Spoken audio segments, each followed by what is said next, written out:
Greater Hyderabad పరిధిలో నగర పౌరులకు ఆ ట్యాక్స్ పేయర్లకు సంబంధించి వారి కోసం ఒక ప్రత్యేక కార్యాచరణ ప్రోగ్రాములతో జిహెచ్ఎంసీ అధికారులు ప్రజల ముందుకే వస్తున్నారని చెప్పుకోవాలి.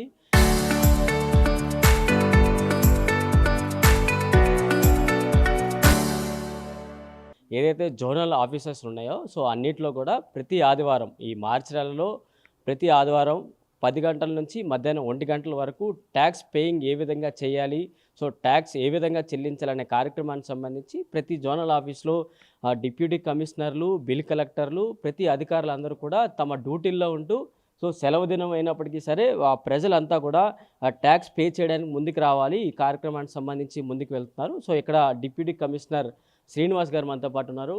ఏ విధంగా జరుగుతుంది, ఈ ట్యాక్స్ పేర్లకు సంబంధించి ప్రజలు ఎలా వస్తున్నారు, స్పందన ఎలా ఉంది? హైదరాబాద్ నగర ప్రజలందరికీ కూడా నమస్కారం. ఈరోజు గౌరవ కమిషనర్ గారి ఆదేశానుసారం మన జిహెచ్ఎంసీ సర్కిల్ 30 వ్యాప్తంగా ప్రాపర్టీ ట్యాక్స్ పరిష్కారం అని మార్చి నెలలో ప్రతి ఆదివారం పూట ఉదయం 10 గంటల నుంచి 1 గంట వరకు నగర ప్రజలందరికీ కూడా అందరు డిప్యూటీ కమిషనర్లు, అసిస్టెంట్ మున్సిపల్ కమిషనర్లు, ట్యాక్స్ ఇన్స్పెక్టర్లు, బిల్ కలెక్టర్లు అండ్ రెవెన్యూ క్లర్క్లు అందుబాటులో ఉంటారు. ఈ ప్రోగ్రామ్ని ప్రజలందరూ కూడా సద్వినియోగం చేసుకోవాల్సిందిగా కోరుతున్నాము. మీకు ప్రాపర్టీ ట్యాక్స్కి సంబంధించినటువంటి ఇష్యూస్ ఏమైనా ఉంటే, ట్యాక్స్ మాకు ఎక్కువగా వస్తుంది, లేదంటే తక్కువగా ఉంది, లేదంటే మాది కమర్షియల్ యూసేజ్ బదులు రెసిడెన్షియల్, లేదా రెసిడెన్షియల్ బదులు కమర్షియల్ యూసేజ్ ఉంది, నాకు ఇంత ఎస్ఎఫ్టీ ఉంటే ఎక్కువ ఎస్ఎఫ్టీ వేసిరు, తక్కువ ఎస్ఎఫ్టీ వేసిరని, ఇంకా లేకపోతే ఇంకా ఏ రకమైనటువంటి పన్నుకు సంబంధించినటువంటి సమస్యలు ఉన్నప్పటికీ కూడా అవన్నీ ప్రజలు మా దృష్టికి తీసుకొని వచ్చినట్టయితే అవి ఈ యొక్క ప్రాపర్టీ ట్యాక్స్ పరిష్కారంలో భాగంగా వాటిని పరిష్కరించి ఇప్పుడు మీ యొక్క ట్యాక్స్ సమస్యల్ని క్లియర్ చేస్తాము. అదేవిధంగా ఇప్పుడు వన్ టైం సెటిల్మెంట్ అని చెప్పేసి మనకు గత సంవత్సరాల తరబడి పెండింగ్లో ఉన్నటువంటి వాళ్ళకి ఇంట్రెస్ట్ ఉన్నటువంటి వాళ్ళందరూ కూడా 90% వడ్డీ రాయితీ పొంది ఉన్నది. ఆ ప్రోగ్రామ్ మార్చి 31 వరకు ఉంటుంది. కాబట్టి ట్యాక్స్ బకాయిలు అరియర్స్ ఎక్కువగా ఉన్నటువంటి వాళ్ళు, అరియర్స్ ఇంట్రెస్ట్ కూడా ఎక్కువ ఉన్నటువంటి వాళ్ళు ఈ అవకాశాన్ని సద్వినియోగం చేసుకొని వారి యొక్క ట్యాక్స్ బెనిఫిట్ పొందవలసిందిగా కోరుతున్నాము. అదేవిధంగా జిహెచ్ఎంసీ కూడా సహకరించవలసిందిగా కోరుతున్నాం. ఏ విధంగా ఉంది మొదటి రోజు ఈ ఫస్ట్ ఆదివారం? ఏ విధంగా ప్రజల స్పందన ఏ విధంగా ఉంది, ఎంతమంది వచ్చారు, నగరంలో ఇంకే విధంగా ఉంటాయని ప్రజల నుంచి స్పందన బాగానే ఉందండి. ఇప్పటివరకు కూడా దాదాపుగా 10-15 మంది వచ్చారు, ఇంకా వస్తూ ఉన్నారు. ఇది మన ఖైరతాబాద్ సర్కిల్లో ఈ ప్రోగ్రామ్ ఇక్కడ నిర్వహిస్తున్నాం. ఇదే విధంగా ఇంకా 2 సర్కిళ్ళు ఉన్నాయి, ఇక్కడ నిర్వహిస్తారు. అది మొత్తం జోన్ వ్యాప్తంగా మన జిహెచ్ఎంసీ వ్యాప్తంగా జరుగుతుంది. ప్రజలు ఈ అవకాశాన్ని సద్వినియోగం చేసుకుంటారు. ఇంకా ఎక్కువగా వాళ్ళ యొక్క సమస్యలు పరిష్కరించుకోవడానికి ఇది మంచి అవకాశంగా ఉపయోగించుకోవాల్సిందిగా కోరుతున్నాం. ఎలాంటి ఫిర్యాదులు వస్తున్నాయి సార్? మేజర్గా ఈ హైదరాబాద్ అంటే ఒకవైపు డెవలప్ చెందుతున్న సిటీ అయినప్పటికీ సరే చాలా పరిష్కారాలకి ఇంకా దూరంలో ఉన్నాయి. డ్రైనేజీ వ్యవస్థలు కావచ్చు, ఈ కేబుల్స్ కావచ్చు, ఒక్కటి తెలియండి చాలా పరిష్కారం ఉన్నాయి. వాటిని ఏ విధంగా మీరు సాల్వ్ చేయబోతున్నారు? సరే, మనం ఈ ప్రోగ్రామ్ స్పెషల్గా ఏంటంటే ప్రజలు వాళ్ళ యొక్క పన్నులని గతంలో ఎప్పుడో అసెస్మెంట్ చేసి ఉంటాము. అప్పుడు ఉన్నటువంటి బిల్డింగ్ స్వభావం మారిపోయి ఉంటుంది, యూసేజ్ జోన్లు మారిపోయి ఉంటాయి, అప్పుడున్న రేట్లు కూడా కొంచెం ఎక్కువ ఉండొచ్చు, తక్కువ ఉండొచ్చు. కాబట్టి అటువంటివి మా దృష్టికి తీసుకొని వచ్చి వాటిని పరిష్కరించుకొని మీరు సరైన ట్యాక్స్ చెల్లించవలసిందిగా ఉపయోగించుకోవాల్సిందిగా కోరుతున్నాం. ఇంకేం చెప్తారు ప్రజలకి? మొదటి ఆదివారం అయిపోయింది, మిగతా 4 ఆదివారాలు ఉన్నాయి. ప్రజలందరికీ ఏ విధంగా పిలిపిస్తారు?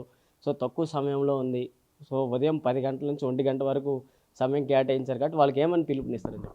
ప్రజలు అంటే మామూలుగా మనకు దీంతోపాటు మాకు ప్రతి సోమవారం కూడా మనకు డైలీ మనకు 3ంటికి 3 to 5 మన బ్యూటీ కమిషన్ అంతా అందుబాటులో ఉంటాము. తర్వాత అది ప్రతి సోమవారం ప్రజావాణి ఉంటుంది. ఇది ప్రత్యేకంగా ఏంటంటే ఓన్లీ ప్రాపర్టీ ట్యాక్స్ సంబంధించి, కాబట్టి ప్రజలు బాగానే సద్వినియోగం చేసుకుంటారు. ఇంకా ఎక్కువ మొత్తంలో వచ్చి వాళ్ళ యొక్క సమస్యలను పరిష్కరించుకొని వాళ్ళకి ట్యాక్స్ని సరిగ్గా అసెస్మెంట్ చేసుకొని చెల్లించవలసిందిగా కోరుతున్నాం. మేజర్ ఇంకా ఇంకేం చెప్తారు? వారికి ఏమైనా బెనిఫిట్లు ఏమైనా ఉండబోతాయి ఈ తక్కువ సమయంలో పే చేస్తే? బెనిఫిట్స్ అంటే అదేనండి, ఇందాక చెప్పినాం కదా, మనకు అరియర్స్ పైన ఇంట్రెస్ట్ 90% మాఫీ ఉన్నటువంటి అమల్లో ఉంది ఇప్పుడు. కాబట్టి అట్లా అరియర్స్ బాగా అక్యుములేట్ అయినటువంటి వాళ్ళు, ఎక్కువ మొత్తంలో వడ్డీ ఉన్నటువంటి వాళ్ళు వడ్డీ రాయితీని వినియోగించుకొని వాళ్ళు బెనిఫిట్ పొందవలసిందిగా కోరుతున్నాం.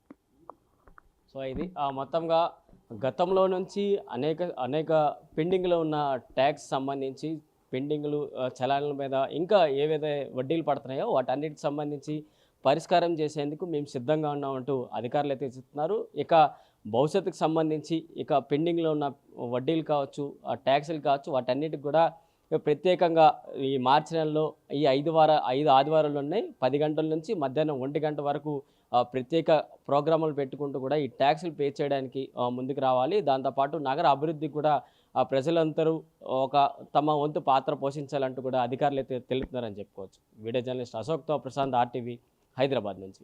చరిత్ర సృష్టించినోడు ఇప్పుడు ఆ చరిత్రని తిరగరాయబోతున్నాడు. అబద్ధాల గోడల్ని బద్దలు కొట్టి నిజాలను రాగా మీ ముందుంచబోతున్నాడు. నిజమైన వార్తల కోసం వెంటనే డౌన్లోడ్ చేసుకోండి రా యాప్ని.